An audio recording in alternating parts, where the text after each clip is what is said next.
ॐ भूर्भुवः स्वः तत्सवितुर्वरेण्यं भर्गो देवस्य धीमहि धियो यो नः प्रचोदयात्। ॐ चैतन्यं शाश्वतं शान्तं व्योमातीतं निरञ्जनं नादबिन्दुसमानीतं तस्मै श्रीगुरुवे नमः। ॐ सद्गुरुचरण कमलेभ्यो नमः। ॐ वन्दे भगवतीं देवीं श्रीरामं च जगद्गुरुं पादपद्मे तयोः श्रित्वा प्रणमामि मुहुर्मुहुः। परम पूज्य गुरुदेव परम वंदनीय माता जी के दिव्य संरक्षण में विराजमान ऑनलाइन दैनिक स्वाध्याय के आज के सत्र में आप सभी आत्मीय बंधुओं का बहुत बहुत स्वागत, बहुत बहुत अभिनंदन है साथियों। आइए भावपूर्वक आज के सत्र का हम सभी शुभारंभ करते हैं। 40वां श्लोक यहाँ से आज का सत्र प्रारंभ होगा। आप सब लोग अधिक से अधिक लोगों तक आज का लिंक शेयर करें और सर्वाधिक लोग इससे जुड़ें, इसका लाभ प्राप्त करें। पीछे के श्लोकों में साथियों भगवान ज्ञान योग के माध्यम से समस्त कर्मों को जला देने की बात करते हैं। फिर अंत में ये बताते हैं कि ज्ञान प्राप्त होगा किसी तत्वज्ञानी की सेवा करके, उसे उसके प्रति श्रद्धा करके। ये बड़ा लंबा क्रम है। इसके पश्चात भी तत्वज्ञान मिलेगा कि नहीं मिलेगा, इसमें भी शंका है। लेकिन कर्मयोग का जो सिद्धांत है, उस कर्मयोग के सिद्धांत पर कि बिना कामना के, बिना किसी चाहत के, केवल और केवल अपना कर्तव्य समझकर, अपना धर्म समझकर, अपने आप को ऋण मुक्त करने के भाव से, सेवा के भाव से करना, अपने सारे क्रियाकलाप करना और बदले में कुछ भी न चाहना, जो मिल जाए उसी में संतुष्ट रहना। इस निष्काम कर्म योग के करने से निस्संदेह हमारे कर्म कटते चले जाएंगे और हमें तत्वज्ञान की प्राप्ति हो जाएगी। इस विषय में अब आगे ज्ञान प्राप्ति के जो सुपात्र हैं, श्रद्धावान लभते ज्ञानम, ये कह करके भगवान अपने भीतर श्रद्धा को विकरने की बात करते हैं। ऐसी श्रद्धा होगी तभी साधक उसकी प्राप्ति के लिए साधना करेगा। श्रद्धा, विश्वास और विवेक की आवश्यकता सभी साधकों के लिए है। हाँ, कर्मयोग और ज्ञान योग में विवेक की मुख्यता है और भक्ति योग में श्रद्धा विश्वास की मुख्यता है। आरंभ में तत्व ज्ञान है, ऐसी श्रद्धा होगी तभी साधक उसके लिए प्रयत्न करेगा। जो ज्ञान प्राप्ति का अपात्र है, ऐसे विवेकहीन संशयात्मा मनुष्य की भगवान आगे के श्लोक में निंदा करते हैं। अब यहां से हम लोग आज की चर्चा का शुभारंभ करेंगे, क्योंकि साथियों श्रद्धा के लिए, ज्ञान के लिए श्रद्धा का होना और साधना परायण होना और संयत इंद्रिय, अपने इंद्रियों पर अपना नियंत्रण होना, जितेंद्रिय बनना, इस विषय में भगवान यहाँ पर कहते हैं। तो आइए अब आगे की चर्चा सुने कि जो अपात्र हैं ज्ञान के लिए, उसके विषय में भगवान निंदा करते हैं। अज्ञश्चाश्रद्यधानश्च संशयात्मा विनश्यति, नायं लोकोऽस्ति न परो न सुखम संशयात्मनः। विवेकहीन और श्रद्धा रहित संशयात्मा मनुष्य का पतन हो जाता है। संशयात्मा मनुष्य के लिए न तो यह लोक हितकारक है, न परलोक हितकारक है और न सुख ही है। जिस पुरुष का विवेक अभी जागृत नहीं हुआ है तथा जितना विवेक जागृत हुआ है, उसको महत्व नहीं देता। और साथ ही जो अश्रद्धालु है, ऐसे संशय युक्त पुरुष का पारमार्थिक मार्ग से पतन हो जाता है। कारण कि संशय युक्त पुरुष की अपनी बुद्धि तो प्राकृत शिक्षा रहित है और दूसरे की बात का आदर नहीं करता। फिर ऐसे पुरुष के संशय कैसे नष्ट हो सकते हैं? और संशय नष्ट हुए बिना उसकी उन्नति भी कैसे हो सकती है? अलग अलग बातों को सुनने से यह ठीक है अथवा वह ठीक है, इस प्रकार संदेह युक्त पुरुष का नाम संशयात्मा है। पारमार्थिक मार्ग पर चलने वाले साधक में संशय पैदा होना स्वाभाविक है, क्योंकि वह किसी भी विषय को पढ़ेगा तो कुछ समझेगा और कुछ नहीं समझेगा। जिस विषय को कुछ नहीं समझते, उस विषय में संशय पैदा हो जाता है। अब यहाँ कितनी सुंदर बात कही जा रही है साथियों, कि जिसका विवेक ही जागृत नहीं हुआ है, उसको महत्व नहीं देता। साथ ही जो श्रद्धालु हैं, ऐसे संशय युक्त पुरुष का पारमार्थिक मार्ग से पतन हो जाता है, क्योंकि संशय से दूसरों के प्रति अनादर हो सकता है और संशय रहने पर उन्नति हो ही नहीं सकती। जब विश्वास का अभाव होगा तो ये ठीक है अथवा वो ठीक है, इसी चक्कर में बेचारा पड़ा रहेगा। क्योंकि संशय पैदा होना स्वाभाविक है। अगर कोई चीज स्पष्ट न हो, उस विषय में संशय पैदा नहीं होता। जिस विषय को पूरी तरह से समझ लिया जाए, उस विषय में संशय नहीं रहता। लेकिन अगर वो विषय न समझ में आवे पूर्ण रूपेण, तो उसमें संशय बना रहता है। अतः संशय सदा अधूरे ज्ञान में ही पैदा होता है। इसी को अज्ञान कहते हैं। अज्ञान के कारण ही भ्रम है और संशय है। अज्ञान का अर्थ ज्ञान का अभाव नहीं है। अधूरे ज्ञान को पूरा ज्ञान मान लेना ही अज्ञान है। कारण कि परमात्मा का ही अंश होने से जीव में ज्ञान का सर्वथा अभाव हो ही नहीं सकता। केवल नाशवान असत की सत्ता मानकर उसे महत्व दे देता है। असत को असत मानकर भी असत से विमुख नहीं होता। यही अज्ञान है। इसलिए मनुष्य में जितना ज्ञान है, यदि उस ज्ञान के अनुसार वह अपना जीवन बना ले, तो अज्ञान सर्वथा मिट जाएगा और ज्ञान प्रकट हो जाएगा। कारण कि अज्ञान की स्वतंत्र सत्ता है ही नहीं। कुछ श्रद्धा, कुछ दुष्टता, कुछ संशय, कुछ ज्ञान, घर का रहा न घाट का, ज्यों धोबी का श्वान। ये स्थिति होती है साथी। या तो पूरा ज्ञान हो या तो बिल्कुल ना हो। पर जो थोड़ा बहुत ज्ञान होता है हमको, हम उसे ही पूर्ण ज्ञान मान लेते हैं। इसीलिए जीवन में अज्ञान बना रहता है। इसलिए संशय का उत्पन्न होना हानिकारक नहीं है। प्रत्युत संशय को बनाए रखना और उसे दूर करने की चेष्टा न करना ही हानिकारक है। संशय को दूर करने की चेष्टा न करने पर वह संशय ही सिद्धांत बन जाता है। कारण कि संशय दूर न होने पर मनुष्य सोचता है कि पारमार्थिक मार्ग में सब कुछ ढकोसला है, और ऐसा सोचकर उसे छोड़ देता है तथा नास्तिक बन जाता है। परिणाम स्वरूप उसका पतन हो जाता है। इसलिए अपने भीतर संशय का रहना साधक को बुरा लगना चाहिए। संशय बुरा लगने पर जिज्ञासा जागृत होती है, जिसकी पूर्ति होने पर संशय विनाशक ज्ञान की प्राप्ति होती है। साधक का लक्षण है खोज करना। यदि वह मन और इंद्रियों से देखी बात को ही सत्य मान लेता है, तो वहीं रुक जाता है, आगे नहीं बढ़ पाता।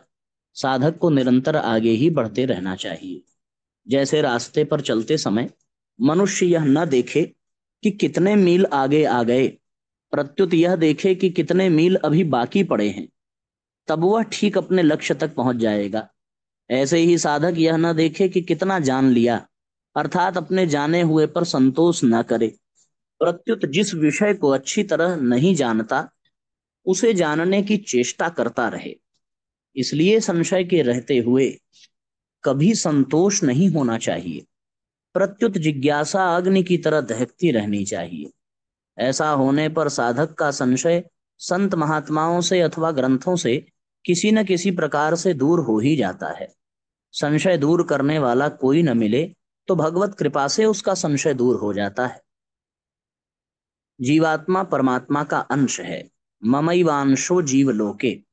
इसलिए जब उसमें अपने अंशी परमात्मा को प्राप्त करने की भूख जागृत होती है और उसकी पूर्ति न होने का दुख होता है, तब उस दुख को भगवान सह नहीं सकते, अतः उसकी पूर्ति भगवान स्वतः करते हैं। ऐसे ही जब साधक को अपने भीतर स्थित संशय से, व्याकुलता से दुख होता है, तब वह दुख भगवान को असह्य होता है। संशय दूर करने के लिए भगवान से प्रार्थना नहीं करनी पड़ती, प्रत्युत जिस संशय को लेकर साधक को दुख हो रहा है, उस संशय को दूर करके भगवान स्वतः उसका वह दुख मिटा देते हैं। संशयात्मा पुरुष की एक पुकार होती है जो स्वतः भगवान तक पहुंच जाती है। संशय के कारण साधक की वास्तविक उन्नति रुक जाती है, इसलिए संशय दूर करने में ही उसका हित है। भगवान प्राणी मात्र के सुहृद हैं, सुहृदम सर्वभूता नाम।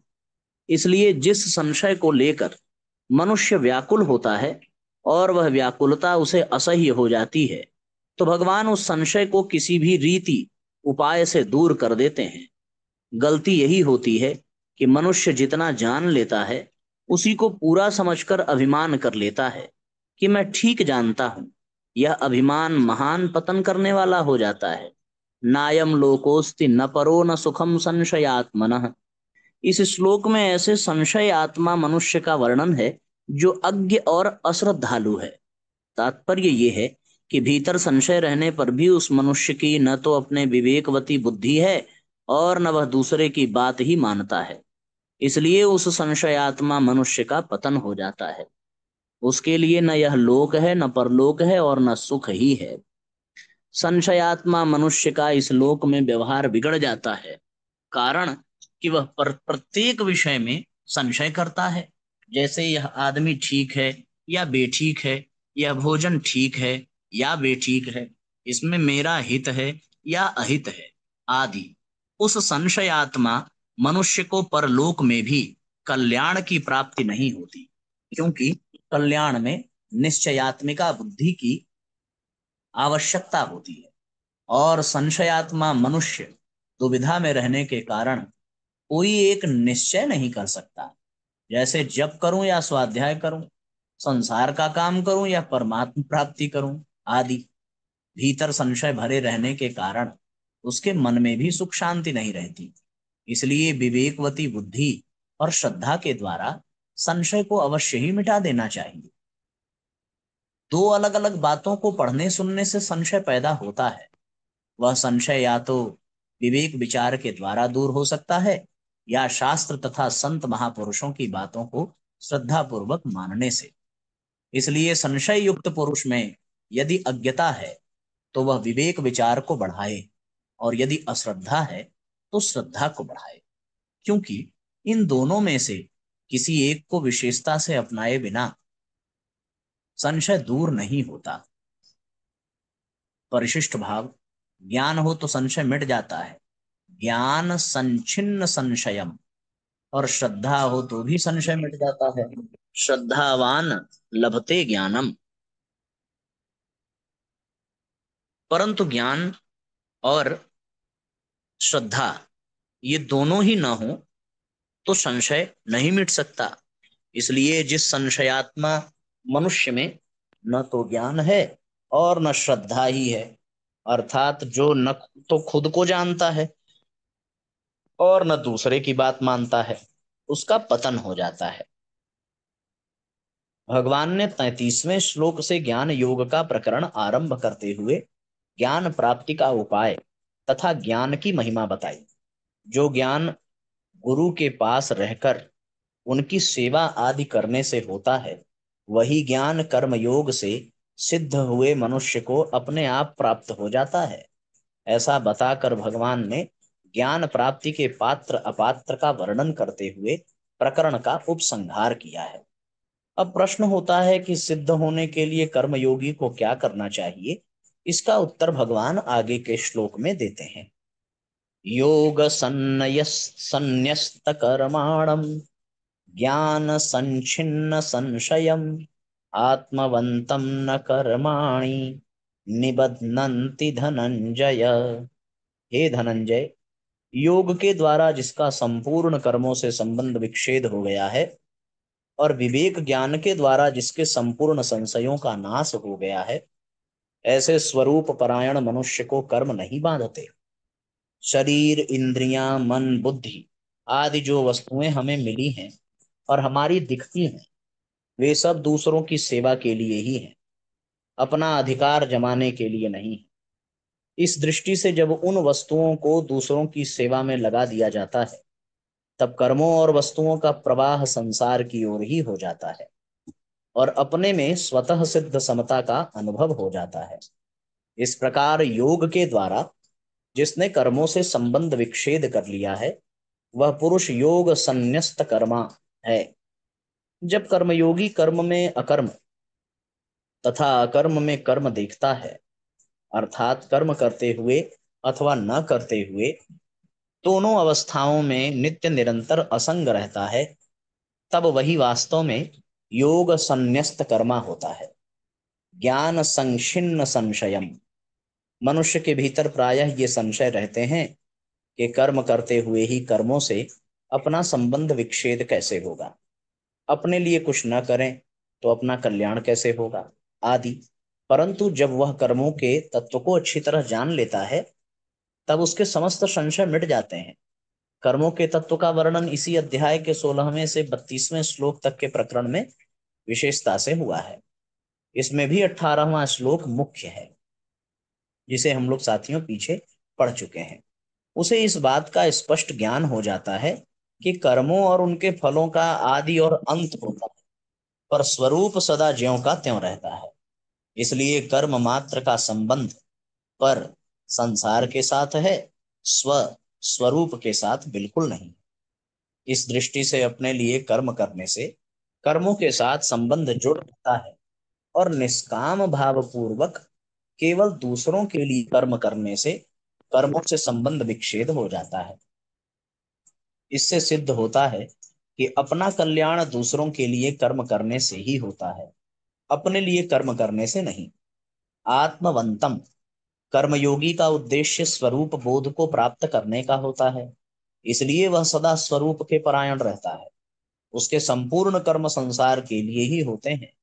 सेवा तो स्वरूप से ही दूसरों के लिए होती है। खाना पीना, सोना बैठना आदि जीवन निर्वाह की संपूर्ण क्रियाएं भी दूसरों के लिए ही होती हैं, क्योंकि क्रिया मात्र का संबंध संसार के साथ है, स्वरूप के साथ नहीं। न कर्माणि निबध्नन्ति। अपने लिए कोई भी कर्म न करने से कर्मयोगी का संपूर्ण कर्मों से संबंध विच्छेद हो जाता है, अर्थात वह सदा के लिए संसार बंधन से सर्वथा मुक्त हो जाता है। कर्म स्वरूप से बंधन कारक है ही नहीं। कर्मों में फलेच्छा, ममता, आसक्ति और कर्तृत्वाभिमान ही बांधने वाला है। पूर्व श्लोक में भगवान ने बताया कि ज्ञान के द्वारा संशय का नाश होता है और समता के द्वारा कर्मों से संबंध विच्छेद होता है। अब आगे के श्लोक में भगवान ज्ञान के द्वारा अपने संशय का नाश करके समता में स्थित होने के लिए अर्जुन को आज्ञा देते हैं। तस्माद्ज्ञान संभूतम हृत्स्थम ज्ञानासिनात्मनः छित्त्वैनं संशयं योगम तिष्ठोत्तिष्ठ भारत। इसलिए हे भरतवंशी अर्जुन, हृदय में स्थित इस अज्ञान से उत्पन्न अपने संशय का ज्ञान रूप तलवार से छेदन करके योग में स्थित हो जा और युद्ध के लिए खड़ा हो जा। पूर्व श्लोक में भगवान ने यह सिद्धांत बताया कि जिसने समता के द्वारा समस्त कर्मों से संबंध विच्छेद कर लिया है और ज्ञान के द्वारा समस्त संशयों को नष्ट कर दिया है, उस आत्मपरायण कर्म योगी को कर्म नहीं बांधता, अर्थात वह जन्म मरण से मुक्त हो जाता है। अब भगवान तस्मात् पद से अर्जुन को भी वैसा ही जानकर कर्तव्य कर्म करने की प्रेरणा करते हैं। अर्जुन के हृदय में संशय था, युद्ध रूप घोर कर्म से मेरा कल्याण कैसे होगा और कल्याण के लिए मैं कर्म योग का अनुष्ठान करूं अथवा ज्ञान योग का। इस श्लोक में भगवान इस संशय को दूर करने की संशय करते हुए कर्तव्य का पालन ठीक तरह से नहीं हो सकता।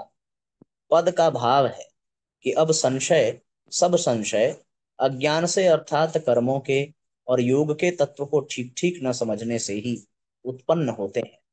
क्रियाओं और पदार्थों को अपना और अपने लिए मानना ही अज्ञान है। यह अज्ञान जब तक रहता है तब तक अंतःकरण में संशय रहते हैं, क्योंकि क्रियाएं और पदार्थ विनाशी है और स्वरूप अविनाशी है। तीसरे अध्याय में कर्म योग का आचरण करने की और इस चौथे अध्याय में कर्म योग को तत्व से जानने की बात विशेष रूप से आई है, कारण कि कर्म करने के साथ साथ कर्म को जानने की भी बहुत आवश्यकता है। ठीक ठीक जाने बिना कोई भी कर्म बढ़िया रीति से नहीं होता। इसके सिवाय अच्छी तरह जानकर कर्म करने से जो कर्म बांधने वाले होते हैं वे ही कर्म मुक्त करने वाले हो जाते हैं। इसलिए इस अध्याय में भगवान ने कर्मों को तत्व से जानने पर विशेष जोर दिया है। पूर्व श्लोक में भी ज्ञान संच्छिन्न संशयम पद से इसी अर्थ में आया है। जो मनुष्य कर्म करने की विद्या को जान लेता है उसके समस्त संशयों का नाश हो जाता है। कर्म करने की विद्या है, अपने लिए कुछ करना ही नहीं है। अर्जुन अपने धनुष बाण का त्याग करके रथ के मध्य भाग में बैठ गए थे।